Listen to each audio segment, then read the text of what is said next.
Nah, mari kita buka di dalam Daniel 1 ayat 1 sampai yang ke-6. Perikopnya di Istana Babel.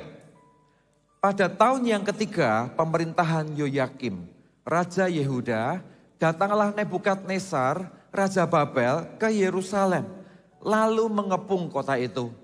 Tuhan menyerahkan Yoyakim, Raja Yehuda, dan sebagian dari perkakas-perkakas di rumah Allah ke dalam tangannya. Semuanya itu dibawanya ke tanah Sinear, ke dalam rumah dewanya. Perkakas-perkakas itu dibawanya ke dalam perbendaharaan dewanya. Lalu raja bertitah kepada Aspenas, kepala istananya, untuk membawa beberapa orang Israel yang berasal dari keturunan raja dan dari kaum bangsawan, yakni orang-orang muda yang tidak ada suatu celah, yang berperawakan baik, yang memahami berbagai-bagai hikmat, berpengetahuan banyak, dan yang mempunyai pengertian tentang ilmu, yakni orang-orang yang cakap untuk bekerja dalam istana raja, supaya mereka diajarkan tulisan dan bahasa orang Kasdim.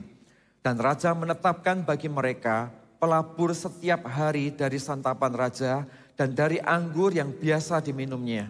Mereka harus duduk selama 3 tahun dan sesudah itu mereka harus bekerja pada raja. Ayat yang ke-6.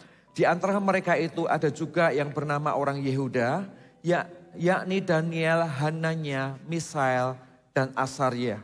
Bapak Ibu Saudara, kitab Daniel adalah kitab yang menarik. Ya, ini adalah kitab yang cukup spesial. Dia ada di Perjanjian Lama, tetapi dia juga menceritakan nubuatan-nubuatan tentang view dari sudut pandang Perjanjian Lama tentang apa yang Tuhan sedang desain untuk masa yang akan datang.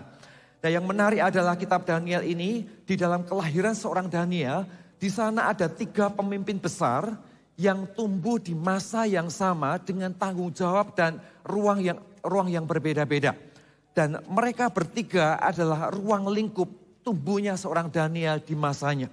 Jadi kita tahu bahwa Daniel itu sebelum Daniel masuk ke Babel, ya, peristiwa sebelum Daniel dan semua bangsa Yehuda hari itu masuk ke Babel, ada satu masa di mana Tuhan izinkan seorang Daniel dipersiapkan, baik sengaja maupun tidak sengaja dari kacamata dunia. Tetapi bagi surga ternyata Tuhan mempersiapkan dengan detail setiap kehidupan seseorang. Orang yang pertama siapa? Orang pertama adalah yang hidup di masa Daniel, di masa persiapan Daniel adalah Nabi Yeremia. Saat itu Nabi Yeremia usianya 22 tahun. Dan saat Daniel dibuang, usianya mungkin sekitar 13-14 tahun. Jadi mereka sama-sama muda pada saat itu. Seorang lagi bernama, seorang keturunan imam, namanya adalah Yeskiel. Saat itu umurnya berusia 30 tahun. Dan satu orang raja lagi, namanya Raja Yosia, Bapak Ibu Saudara. Namanya Raja Yosia, di mana Raja Yosia memerintah pada usia 8 tahun. Dan di dalam pemerintahan Raja Yosia ini, bangsa Israel pernah mengalami sebuah revival yang besar. Ya, ketika dia semakin bertumbuh, dia tahu membedakan antara mana yang benar dan mana yang salah. Dan dia memilih kebenaran, dia mengikut Tuhan dengan segenap hatinya. Sampai satu titik dia menghancurkan semua penyembahan berhala di seluruh Israel. Dihancurkan semua penyembahan berhala di seluruh Israel, dibongkar, dihancurkan. Hari itu Israel mengalami revival. Mereka mengalami pertobatan yang begitu luar biasa. Orang-orang dari menyembah berhala semuanya ditumbangkan, dihancurkan semuanya. Dan mereka balik menyembah kepada Tuhan. Dan pada usia Yosia yang ke-24 tahun, dia menemukan kembali kitab Taurat yang hilang. Kemudian diajarkan Imam Hizkia kepada seluruh rakyatnya pada saat itu. Jadi Anda bisa melihat hal ini terjadi 20 tahun sebelum masa pembuangan Babel.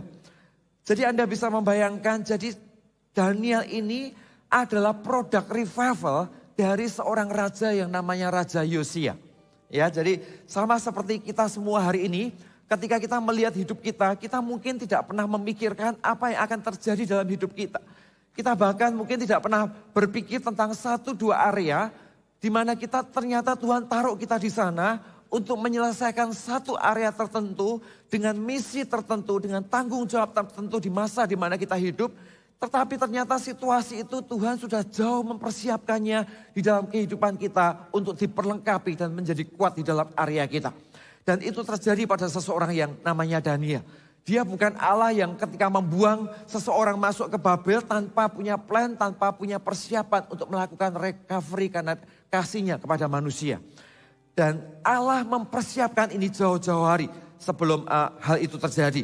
Nah, Anda melihat, jadi Anda bisa membayangkan ketiganya berjalan saling melengkapi. Di sana ada seorang nabi, di sana ada seorang keturunan imam, dan di sana ada seorang negarawan yang dipakai Tuhan untuk memulihkan pengharapan atas Israel pada saat itu. Jadi kalau kita memahami background pada saat pembuangan Babilonia pada saat itu, kondisinya hari itu bangsa Israel tahu mereka adalah umat pilihan Tuhan. Mereka merasa dirinya dipilih. Mereka merasa bahwa Tuhan spesial dengan mereka. Gitu ya. Dan mereka juga tahu, menyadari bahwa ada sesuatu yang menyimpang di dalam apa yang mereka kerjakan. Tetapi di waktu yang sama, mereka tidak bisa menerima, ya, kenapa bangsa yang lebih buruk, ya, kenapa bangsa yang lebih buruk dipakai Tuhan untuk mendisiplin bangsa yang dipilih Tuhan. Jadi mereka tahu mereka dipilih, mereka tahu di hadapan Tuhan mereka spesial. Tapi mereka tidak bisa mengerti, tidak bisa menerima sebuah keadaan. Kenapa bangsa, bukankah aku ini lebih baik? Bukankah aku ini bangsa yang dipilih? Tapi kenapa diizinkan dihukum atau didisiplin lewat bangsa yang tidak dipilih Tuhan atau lebih jelek di pandangan mereka? Sehingga hari itu nabi-nabi di Israel semua berkata, enggak, ini bukan rencana Tuhan. Ini harus dilawan. Ya, ini bukan rencana Tuhan, kita harus berperang, kita harus melawan dan sebagainya. Di antara semua orang yang berkata ini bukan rencana Tuhan, ada dua nabi, ada seorang nabi yang berkata dengan cara yang berbeda, yaitu Yeremia 25 ayat 11 sampai 12 dikatakan demikian. Maka seluruh negeri ini akan menjadi reruntuhan dan ketandusan, dan bangsa-bangsa ini akan menjadi hamba kepada Raja Babel 70 tahun lamanya. Kemudian sesudah genap 70 tahun itu, demikianlah firman Tuhan, maka aku akan melakukan pembalasan kepada orang Raja Babel, kepada bangsa itu oleh karena kesalahan mereka, juga kepada negeri orang Kasdim, dengan membuatnya menjadi tempat-tempat tandus untuk selama-lamanya. Jadi hari itu semua orang menentang tentang bagaimana Israel bisa dibuang ke Babel. Bagaimana Israel harus masuk pada pemerintahan Babel di mana mereka bukanlah bangsa yang dipilih Tuhan.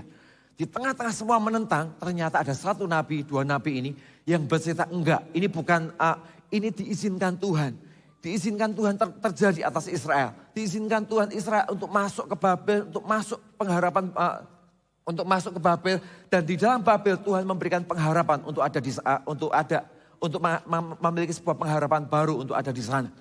Nah, itulah view pada saat itu, dan di waktu yang sama kalau kita melihat sosok yang namanya Daniel, dia adalah seorang anak bangsawan. Ya, dia adalah seorang anak bangsawan dan dia ada dalam pembuangan kira-kira sekitar 605 sebelum Masehi, dan Yerusalem dalam keadaan yang rusak. Babilonia diambil alih oleh Babilonia. Mereka dalam kondisi yang kalah perang. Mungkin keluarga orang tuanya dalam kondisi yang terbunuh. Keadaannya terjarah, situasinya tidak memungkinkan, dia terpisah dengan orang-orang yang dikasihi, mengalami kemiskinan yang begitu dalam, gitu ya, mengalami kesulitan, hak-haknya sebagai seorang bangsawan juga tidak bisa dia pakai, tidak bisa lagi digunakan, dan Daniel mengalami situasi yang keadaan yang begitu sulit pada saat itu. Padahal sebelumnya dia adalah keturunan dari bangsawan. Tapi hari itu Tuhan izinkan Daniel ada dalam situasi yang seperti ini. Ya, tetapi yang luar biasa adalah ternyata di tempat-tempat yang seperti ini, justru pada akhirnya nanti Tuhan bisa pakai seseorang bukan hanya untuk bertahan untuk dirinya sendiri, tetapi Tuhan bisa pakai hidupnya untuk bisa dipakai melompat lebih daripada dia bertahan untuk dirinya sendiri. Tapi dia dipakai Tuhan untuk membawa dampak bagi kehidupan bangsanya dan bagi kehidupan orang-orang yang ada di sekelilingnya. Hari ini kita nggak tahu bagaimana kondisi kita pribadi lepas pribadi. Ya, kita bisa mengalami kondisi-kondisi tertentu yang mungkin tidak menguntungkan buat kita. Anda bisa melihat seseorang yang namanya Daniel juga mengalami situasi yang sama. Ada satu masa fasilitas yang di tangan Daniel lepas dari tangannya. Ada sebuah masa di tengah-tengah kondisi yang seperti ini, keluarganya dipisahkan, bahkan mungkin tidak pernah ditemukan lagi. Ya, dia mengalami kesedihan yang dalam dari orang-orang yang dikasihinya, Ya, semua fasilitas yang terhubung dalam hidupnya hari itu semuanya terputus. Tidak ada pengharapan, ya tidak ada pengharapan. Bahkan dia mengalami ini bukan sendirian, tapi satu bangsa mengalami kekacauan pada saat itu. Tapi di tengah-tengah kondisi yang seperti ini, Daniel muncul dengan cara yang berbeda. Pertanyaannya adalah apa yang membuat Daniel bisa muncul dengan spirit yang seperti ini? Apa yang membuat dia berbeda? Bukankah yang dibuang juga ribuan orang? Bukankah yang dibuang bukan hanya Daniel, tapi ada banyak orang di sana. Tapi dari banyak orang ternyata Tuhan munculkan seseorang yang namanya Daniel dan kawan-kawannya. Apa yang membuat surga tertarik? Apa yang membuat mereka punya mentalitas yang berbeda? Di tengah-tengah banyak orang yang ikut terbuang. Dan saya percaya di antara banyak orang itu juga sesungguhnya Tuhan memilih bukan hanya Daniel mungkin. Bukan hanya 4 orang yang bersama-sama dengan dia. Tetapi juga mungkin memilih puluhan orang, ratusan orang yang lain. Yang Tuhan rencanakan untuk dimunculkan pada masa itu. Tetapi NDN pada akhirnya Daniel yang muncul. Bersama dengan 4 orang yang ada di sekelilingnya. Bahkan di tengah-tengah situasi yang sulit. Tanpa pengharapan. Terpisah dengan orang-orang yang dia kasihi. Tanpa kesempatan promosi. Tanpa situasi yang menguntungkan untuk dia mengalami sesuatu bersama dengan Tuhan. Tapi ujungnya Tuhan membalikkan berbagai macam keadaan untuk melihat dan memakai Daniel untuk bangsanya pada saat itu. Ada satu spirit yang membuat, satu spirit fondasi yang membuat Daniel ini berbeda dari yang lain. Nah saya pikir Anda sering mendengarnya tentang hal ini. Spirit fondasinya itu apa? Spirit fondasinya adalah Daniel ini adalah pemimpin walaupun Bapak Ibu Saudara. Inilah kalau kita ngomong cerita tentang kitab Daniel, satu fondasi yang dibangun, setelah itu dibangun semua fondasi yang ada di atasnya. Spirit seorang Daniel adalah spirit seorang pribadi yang hubungannya dengan Tuhan. Itu adalah hubungan dengan spirit seorang walaupun. Ya, lawan dari walaupun itu hanya jika. Ya, Daniel berkata Tuhan apapun yang terjadi selama Tuhan bersama-sama dengan aku. Apapun itu yang terjadi, biarkan itu terjadi kalau itu kehendak Tuhan. Dia akan terus berjalan dalam ketaatan. Dia akan terus berjalan dalam kehendak Tuhan. Dia akan memilih apa yang benar karena komitmennya bersama dengan Tuhan. Bukan karena apa yang dia akan terima atau dia akan nikmati. Spirit walaupun mengantar dia.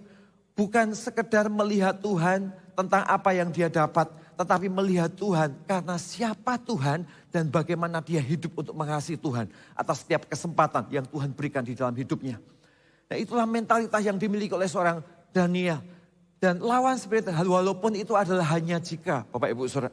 Ya seseorang akan berkata oke, aku akan ikut Tuhan kalau Tuhan berkati aku. Aku akan ikut Tuhan nanti kalau kanserku yang satu ini Tuhan sembuhkan. Aku akan ikut Tuhan nanti kalau waktuku sudah lebih banyak. Makanya aku bisa melayani Tuhan nantinya.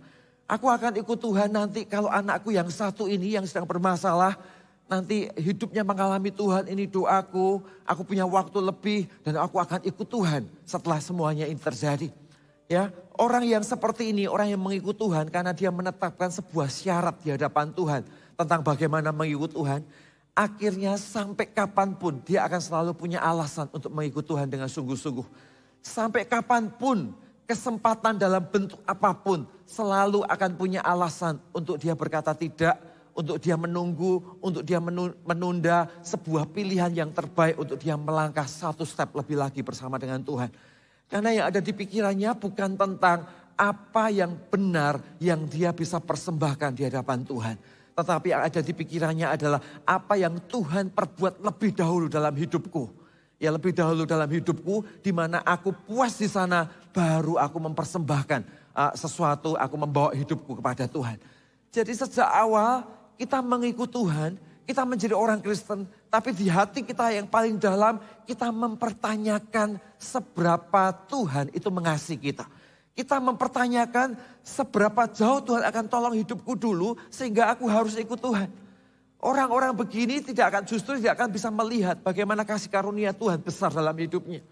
Karena kita selalu berpikir apa yang Tuhan buat sehingga aku layak untuk ikut Tuhan. Tetapi sisi yang berbeda yang membuat Daniel berbeda dari teman-temannya. Yang membuat dia bisa menghadapi semua situasi yang buruk di kacamata dunia. Tapi di balik semua situasi yang buruk itu, ternyata Tuhan mempersiapkan hidupnya untuk menjadi penolong bagi bangsa yang besar pada saat itu. Nah hari ini, mari sama-sama Bapak Ibu Saudara, posisi kita ada di mana? Kita mengikut Tuhan dengan spirit walaupun sebagai dasar dari segala sesuatu. Atau mengikut Tuhan hanya jika kalau Tuhan tolong, hanya jika kalau Tuhan lakukan ini, hanya jika kalau Tuhan perbuat ini dan itu. Hari ini mari sama-sama kita pilih yang pertama. Karena yang pertama akan membuat kita ini mengikut Tuhan dengan feel free. Dengan perasaan merdeka. Hari-hari yang baik kita tidak terlalu merasa bahwa semuanya karena kita, toh semuanya karena Tuhan. Kalaupun terjadi hari-hari yang tidak sesuai dengan keadaan yang kita inginkan. Hari-hari yang tidak ideal. Kita juga tidak merasa bahwa semuanya hancur. Tidak ada Tuhan, tidak ada yang menolong kita. Enggak. Kita percaya bahwa di tengah-tengah situasi yang tidak ideal, ada Tuhan yang menolong kita. Di tengah-tengah berkat yang begitu besar, kita juga tidak perlu sombong terlalu tinggi karena kita tahu Tuhanlah yang berbuat segala sesuatu untuk kita. Karena iman kita adalah iman walaupun bersama dengan Tuhan. Saudara, titik inilah yang akhirnya membuat seorang Daniel dipakai Tuhan untuk memulihkan pengharapan bagi Israel. Jadi Anda bisa membayangkan hari itu. Hari itu bait Allah juga dirobohkan. Taurat itu adalah simbol kehadiran Tuhan di dalam perjanjian lama. Taurat disimpan di bait Allah. Tapi hari itu Tuhan izinkan bait Allah, perkakas-perkakasnya semuanya diambil, dibereskan semuanya. Dan mengalami penjarahan semuanya. Dan simbol kehadiran Allah tidak ada. Bangsa Israel bisa bertanya, Tuhan ada di mana dalam situasi yang seperti ini? Ketika dibuang ke Babel, yang dibuang bukan hanya orangnya, tapi bait Allah semuanya juga diporak-porandakan. Taurat ada di sana, lambang kehadiran Tuhan juga ada di sana. Sehingga bangsa Israel mempertanyakan, Tuhan ada di mana dalam situasi yang seperti ini? Allah yang kami sembah hari ini nggak hadir di sana, nggak muncul dalam situasi yang sulit ini.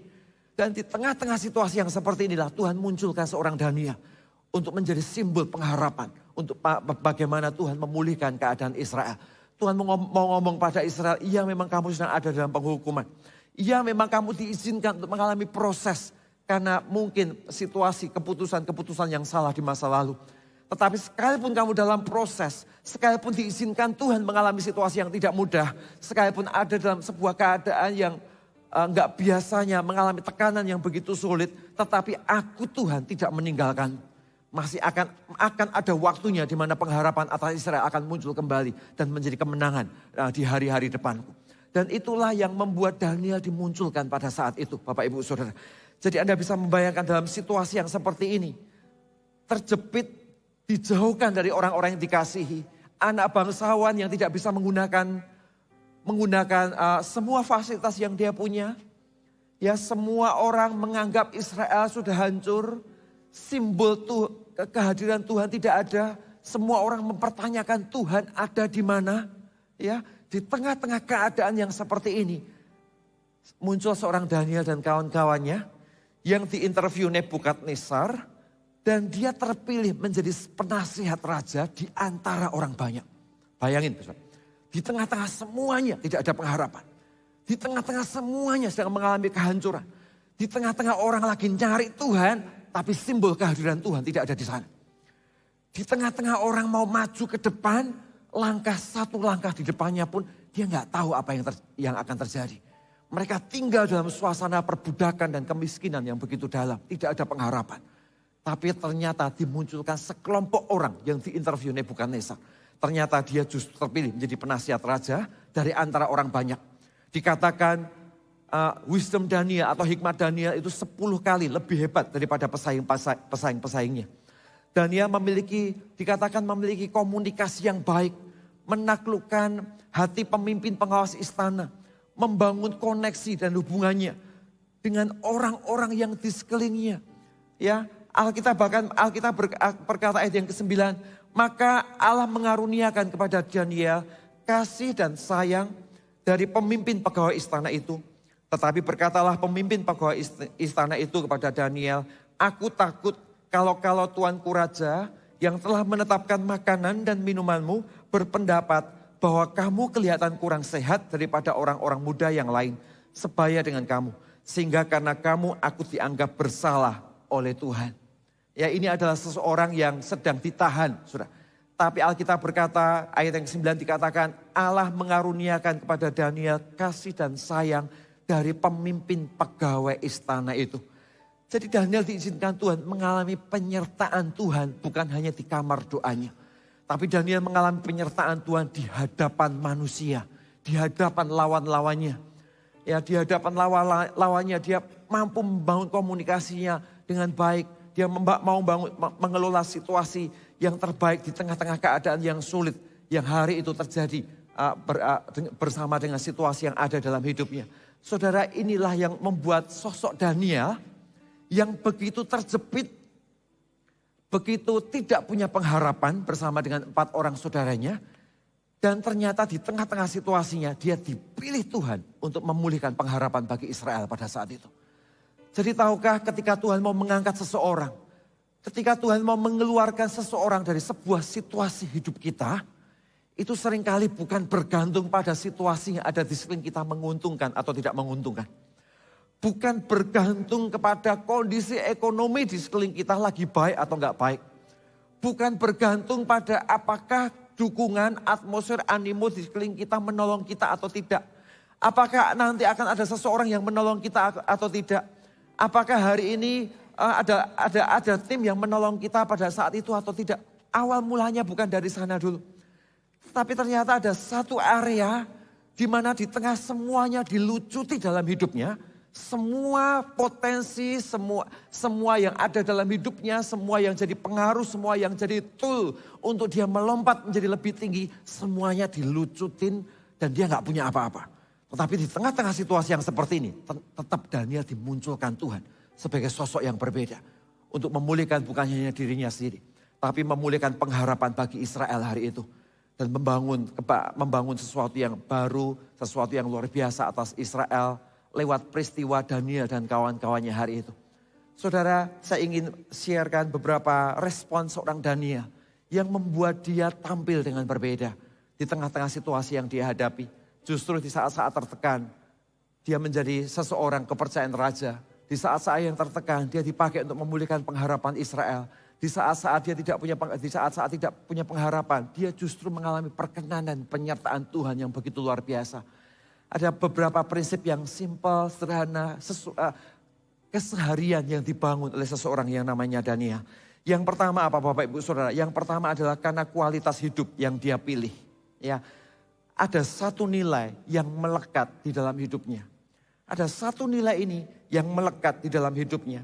Ya, jadi Daniel itu punya satu sikap hati, ya kondisi hatinya itu di depan keadaan yang sedang terjadi. Jadi apapun yang terjadi dalam hidupnya, kapasitasnya untuk melihat Tuhan itu selalu ada di depan situasinya. Jadi dia tidak mengizinkan situasi mempengaruhi atau menguasai hatinya. Setiap tekanan itu datang, setiap situasi coba menghancurkan dia. Setiap keadaan membuat dia turun ke bawah. Dia selalu mengambil posisi iman, enggak, aku punya Tuhan. Kalau Tuhan izinkan ini terjadi, biarkan ini terjadi. Tuhan akan tetap tolong hidupku. Kalau Tuhan gak izinkan ini terjadi, apapun yang terjadi, apapun tantangan yang terjadi, apapun situasi yang akan mendakwa hidupku, tak ada satupun yang bisa menghancurkan hidupku. Cara berpikir inilah yang membuat Daniel nothing tulus. Dia tertekan, dia mungkin sedih, dia terpisah dengan keluarganya, dia mengalami hal-hal yang tidak mudah. Tapi di waktu yang sama dia juga mampu berkata dengan Tuhan, Tuhan, kalau semuanya ini Tuhan izinkan, ya sudah Tuhan izinkan. Dan di tengah-tengah segala sesuatu yang diizinkan Tuhan, aku tahu Tuhan take kontrol hidupku. Dia adalah Allah yang pegang kendali, ya dia adalah Allah yang mengatur segala sesuatu yang ada di depan. Kalau Tuhan izinkan ini terjadi, nggak apa-apa, aku akan jalani setiap proses yang ada. Dan proses ini membuat hidupku akan menjadi semakin kuat bersama dengan Tuhan. Tapi kalaupun ini tidak diizinkan Tuhan terjadi, maka aku juga percaya tak satu orang pun bisa menyentuh hidupku. Tak satu orang pun bisa menurunkan hidupku. Tak satu orang pun bisa membuat hati dan imannya tumbang dengan situasi yang dihadapi oleh seseorang yang namanya Daniel ini. Atas situasi yang terjadi hari itu. Hari ini mari sama-sama kita kelola area ini dengan sengaja di dalam hidup kita Bapak Ibu Saudara. Ya, dia satu hal yang Daniel pahami adalah saat pembuangan di Babel itu terjadi, usia Daniel masih sangat muda. Dan saya percaya mungkin hari itu di usia mudanya, dia melihat Raja Yosia menumbangkan Baal di Israel pada saat itu. Dia melihat Raja Yosia membangkitkan revival orang-orang yang menyembah Tuhan berbalik dan menyembah Tuhan. Dia melihat bagaimana cara mengikuti Tuhan, merespon hatinya dan melihat bagaimana dia membangun hidupnya bersama dengan Tuhan di masa-masa itu. Sehingga pada saat pembuangan di Babel, situasinya hari itu dalam waktu yang pendek mengalami situasi yang sangat berbeda. Seseorang yang punya fasilitas kebangsawanan yang melekat dalam hidupnya pada saat itu, tiba-tiba dijajah, mengalami pembuangan, haknya semuanya diambil dan hari itu semuanya tiba-tiba berubah dengan waktu yang cepat. Pernah kita mengalami ini Bapak Ibu Saudara? Suatu ketika kita merasa ada banyak hal yang Tuhan percayakan di tangan kita mungkin, gitu ya. Ada banyak tanggung jawab yang Anda handle, ada banyak kondisi atau space tertentu yang Anda nikmati. Tapi sampai satu titik kita diizinkan mengalami sesuatu yang kita nggak pernah sangka-sangka, mengalami sebuah krisis yang kita nggak pernah pikirkan, dan itu ternyata langsung mengubah segala sesuatu dalam hidup kita dengan waktu yang sangat cepat. Ya tiba-tiba standar hidup kita berubah langsung. Tiba-tiba suasana rumah tangga kita berubah langsung. Tiba-tiba situasi yang terjadi di tengah-tengah rumah tangga kita juga mengalami keadaan yang nggak seperti biasanya. Tantangan-tantangan baru mulai muncul. Pekerjaan di kantor kita yang biasanya baik-baik saja, hari itu tiba-tiba mengalami sesuatu yang nggak pernah kita pikirkan dan terjadi dengan begitu cepat. Sudah pada saat inilah respon pertama seorang Daniel. Pada saat itu terjadi, posisi hatinya dan ketangguhan hatinya itu mengatasi situasi itu. Inilah kualitas hidup yang dimiliki oleh seseorang Daniel. Karena dia punya iman walaupun, karena dia melihat Tuhan dari kacamata bahwa Tuhan adalah segala-galanya. Maka apapun yang hari itu terjadi, dia mengizinkan situasi hatinya ada di depan keadaan yang hari itu terjadi dalam hidupnya. Sehingga hari itu kalau dia tahu bahwa situasinya berubah, maka dia harus merespon hatinya dengan cara yang berbeda. Dia sadar bahwa ketika situasinya berubah, dia harus rela dibentuk dan rela mengikuti perubahan dan memimpin perubahan itu dengan respon yang benar. Ya, sehingga apapun situasi yang terjadi, dia bisa memimpin situasi itu dengan respon-respon perubahan yang benar yang Tuhan percayakan di dalam hidupnya. Saudara, itulah seharusnya semakin kita dewasa bersama dengan Tuhan. Keadaan tidak selalu ideal sesuai dengan keinginan kita. Situasi tidak akan selalu sesuai dengan keinginan dan harapan kita. Tapi saat situasi nggak sesuai dengan keinginan kita, saat keadaan nggak sesuai dengan apa yang kita harapkan, saat kita dituntut untuk merespon, selalu respon kita ada dua. Respon kita akan berkata, ya sudah pokoknya aku mau tetap begini. Kita ngotot dengan keadaan kita. Kita ngotot dengan kekerasan hati kita. Kita ngotot dengan semua hal yang seharusnya hati kita lebih bisa merespon dengan benar. Tapi kita ngotot dengan kondisi hati kita yang kaku di sana. Padahal Tuhan sedang mengerjakan hati kita untuk shifting ke jalur yang berbeda. Supaya kita diajar Tuhan untuk melihat sesuatu yang lebih besar. Tapi kita memutuskan untuk tidak memimpin diri kita sendiri untuk masuk di dalam sebuah perubahan. Inilah yang membuat akhirnya kita stuck pada sebuah keadaan. Inilah yang membuat ketika situasi berubah, tantangan muncul, keadaan-keadaan yang kita alami terjadi, kita nggak bisa meletakkan iman kita di depan situasi itu. Karena kita meletakkan standar terhadap diri kita sendiri, terhadap keadaan yang kita inginkan, yang hari itu ternyata Tuhan izinkan situasinya berbeda dengan harapan kita. Nah itulah yang terjadi dengan seseorang Daniel. Dia mampu untuk memimpin perubahannya ketika diizinkan Tuhan ada dalam sebuah situasi yang berbeda. Matius 5 ayat 48 dikatakan demikian.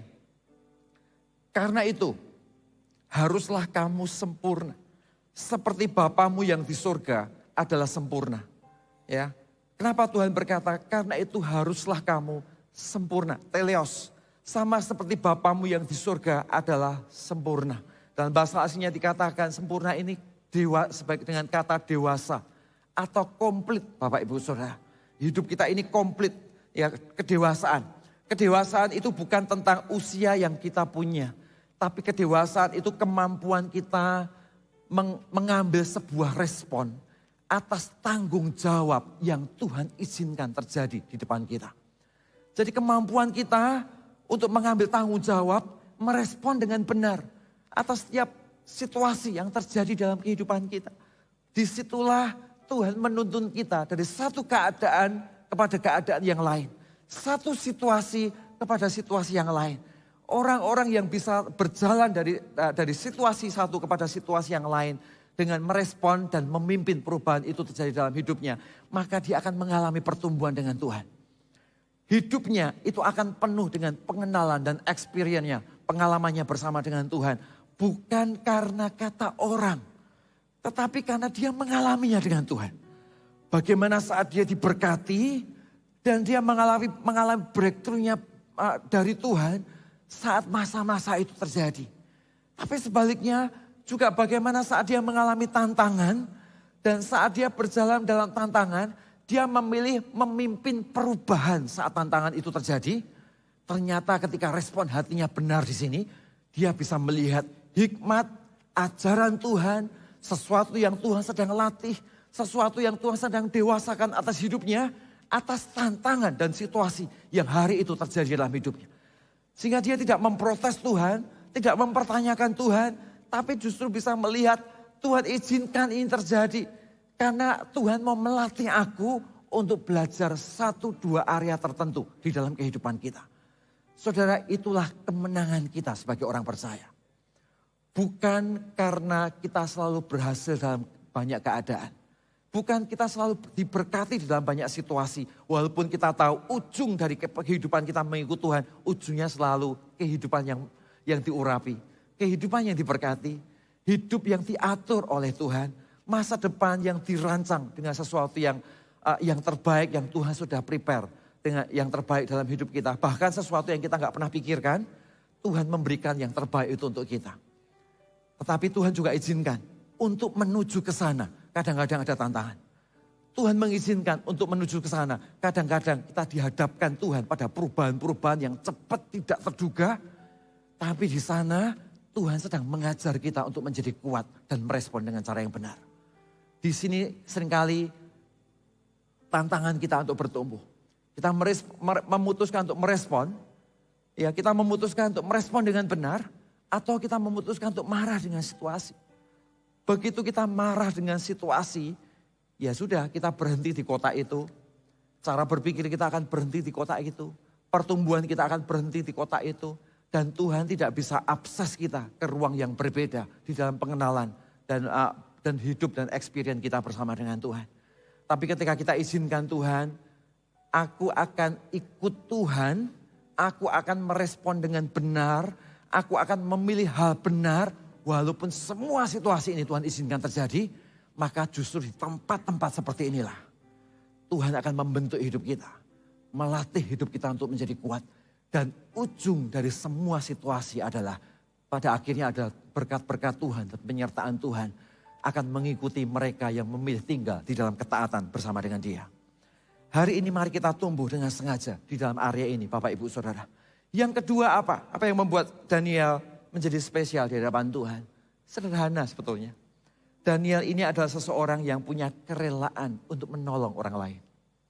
Simpel ya? Ya. Dia meletakkan orang lain, seseorang yang Tuhan ingin layani sebagai salah satu fokus hidupnya. Nanti di ibadah ketiga saya akan cerita apa bedanya sukses dan signifikan. Bagaimana kita berpindah sekedar dari sukses menjadi seseorang yang signifikan. Seseorang bisa sukses belum tentu dia signifikan. Tapi seseorang yang signifikan seharusnya dia akan mengalami kesuksesan bersama dengan Tuhan. Nah, Daniel sama. Daniel melihat apa yang Tuhan ingin layani sebagai fokus dalam hidupnya. Sehingga di dalam hatinya itu punya kerelaan untuk berbagi buat orang lain. Di dalam hatinya punya kerelaan untuk menolong orang lain. Bagi dia, hidup adalah bagaimana memilih yang benar. dan sebisa mungkin berguna buat yang lainnya. Punya nilai kekal bagi kerajaan surga. Itulah spirit yang dibangun oleh seseorang yang namanya Daniel. Dia berpikir bagaimana dia bisa memberikan pengharapan bagi Israel. Nah, bisa membayangkan hari itu simbol Tuhan dihancurkan. Simbol Tuhan tidak ada lagi di Babel atas orang Israel. Bait Allah semuanya porak-poranda hari itu. Simbol kehadiran Tuhan tidak ada. Dan ketika Tuhan memilih untuk memakai Daniel, Daniel mengambil posisi bukan melihat dirinya sebagai center. Tapi dia melihat orang yang Tuhan ingin layani sebagai fokus dalam hidupnya. Saudara, di titik inilah Daniel tumbuh bersama dengan Tuhan. Akhirnya dia bisa membangun good relationship. Dia bisa punya respon yang benar buat orang-orang yang ada di sekelilingnya. Dia melihat dirinya bukan dengan mentalitas korban, tapi dia melihat dirinya sebagai sebuah tempat, objek bagi Tuhan untuk memakai hidupnya di saat-saat tersulit bagi bangsa Israel pada saat itu. Hari ini bisakah kita melihat hidup kita dari kacamata yang seperti ini? Ya, saat kita ada dalam kondisi yang mungkin gak mudah, sekeliling kita dalam kondisi yang tidak mudah, saat kita punya kesempatan menjadi bagian dari sebuah komunitas, saat kita punya kesempatan untuk saling mengasihi dalam ruang-ruang atau layer pertama, entah itu dalam pengembalaan atau lingkup keluarga kita, ayah, ibu, anak-anak, dan orang-orang yang tinggal di rumah kita. Ya, ketika itu terjadi, posisi kita ada di mana? Posisi kita melihat diri kita adalah objek yang harus dilayani, atau kita melihat kita melihat orang lain adalah kesempatan sebagai objek untuk kita melayani mereka. Kesempatan untuk kita menjadi berkat. Kesempatan untuk kita menolong mereka. Kesempatan untuk kehadiranku itu membuat orang-orang di sekelilingku itu punya iman. Kehadiranku membuat situasi bukan semakin memburuk, tapi dengan kehadiranku justru membuat situasi menjadi semakin hangat. Menjadi situasi menjadi jauh lebih menyenangkan. Menjadi jauh lebih beriman. Menjadi jauh lebih damai daripada sebelumnya. Saudara pernah punya satu keluarga ya, ayah, ibu, dan beberapa orang anak gitu ya. Ketika seorang ayah datang di rumah itu, pertanyaannya atmosfer yang ada dalam rumah itu seperti apa? Ya, atmosfer di rumah itu adalah ketika ayahnya datang mulai pencet pintu bel rumahnya, ding dong gitu ya. Semua anak-anak berkata, papa datang. Wah, semuanya barang-barang disembunyiin, semuanya tampil tenang, tegang semuanya. Ya, semuanya takut, ya, situasinya menegangkan. Atau ketika ayahnya datang, dia pencet belnya, ding dong gitu ya. Ayahnya datang masuk ke rumah, ternyata waktu masuk ke rumah, wah, Adep datang, papi datang, wah, semuanya menyambut, semuanya. Karena mereka menantikan simbol harapan yang baru. Mereka menantikan ada seseorang yang akan menolong mereka. Ada seseorang yang bersama-sama mereka di tengah-tengah keluarga itu. Ada seseorang yang mereka bisa andalkan. Pertanyaannya adalah suasana yang seperti apa yang kita bangun dengan orang-orang yang Tuhan percayakan untuk kita kasih yang ada di sekeliling kita. Ya, ini hal-hal yang sederhana yang ada di sekeliling kita. Tapi seringkali kesempatan Tuhan untuk memakai hidup kita itu sangat tergantung pada bagaimana sudut pandang kita melihat orang-orang yang ada di sekeliling kita. Kalau kita melihat orang-orang di sekeliling kita sebagai objek yang menyulitkan hidup kita, kita melihat orang-orang di sekeliling kita sebagai orang-orang yang merepotkan kita. Kita melihat kesempatan atas orang-orang yang bisa kita layani sebagai bagian yang membuang-buang waktu kita.